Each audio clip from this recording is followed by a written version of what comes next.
So what's up mga kalamon at kapatay gutom, nandito pa rin kami sa palengke. Pangatlong video na nga ito mga kalamon. Hanap nga namin dyan ang bilihan ng mga gulay at isda. Nandito pa kami sa mga bilihan ng mga gadget, mga cellphone. Kaliwat kanan nga yan dyan, maraming tinda. Sari-sari nga yung tinda dito guys sa Commonwealth.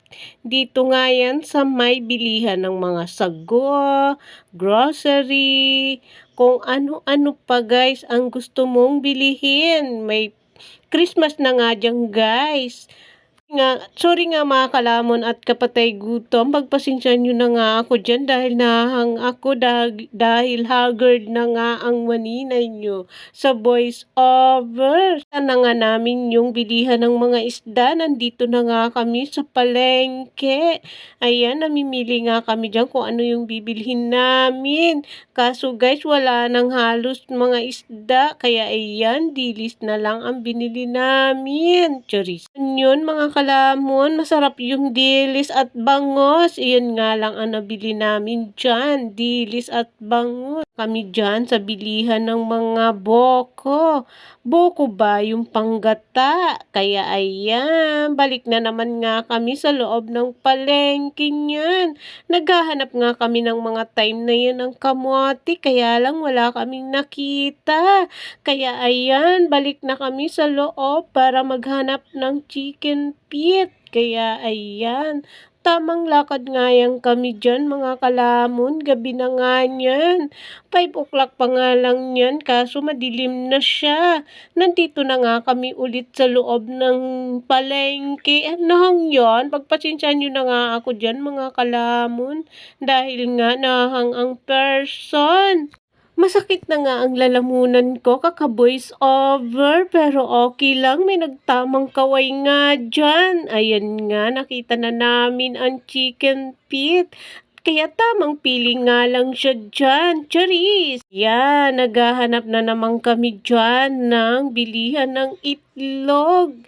Kaya sabi ko nga sa kanya dyan, punta tayo sa bilihan ng itlog. Sabi ko nga dyan kami namili ng isda.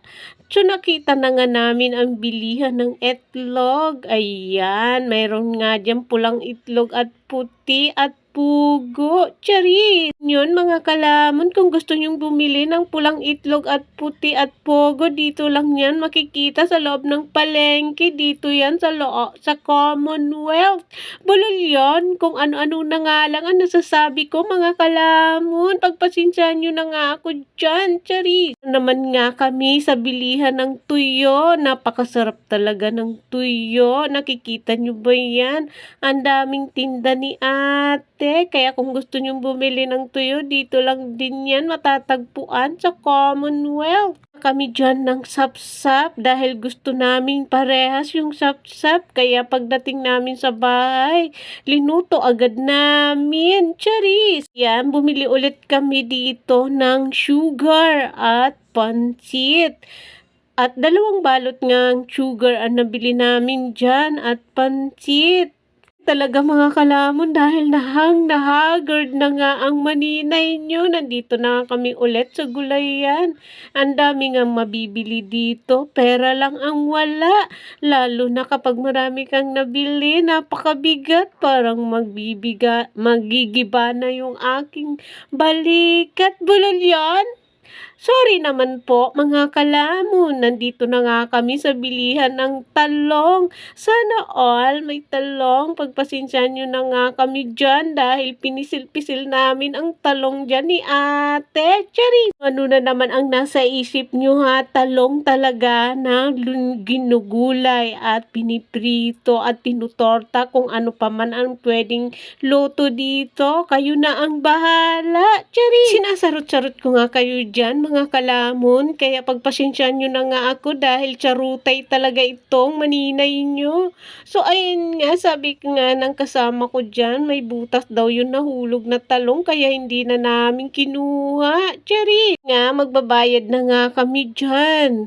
ng talong. Chelsea. Natatawa nga ako dito habang binu-voice over ko to dahil pawis na ako dahil ayaw ko kasing mag-electric pan dahil napakaingay. Naghahanap nga kami dyan ng iba pang mabibili. Kung ano-ano na nga lang ang nabibili at nakikita ng mga mata namin. Chari! Ito kayo sa palengke kung hindi kayo nagagawa ng listahan. Kung ano-ano na nga lang talaga ang mabibili mo. Kaya bye-bye!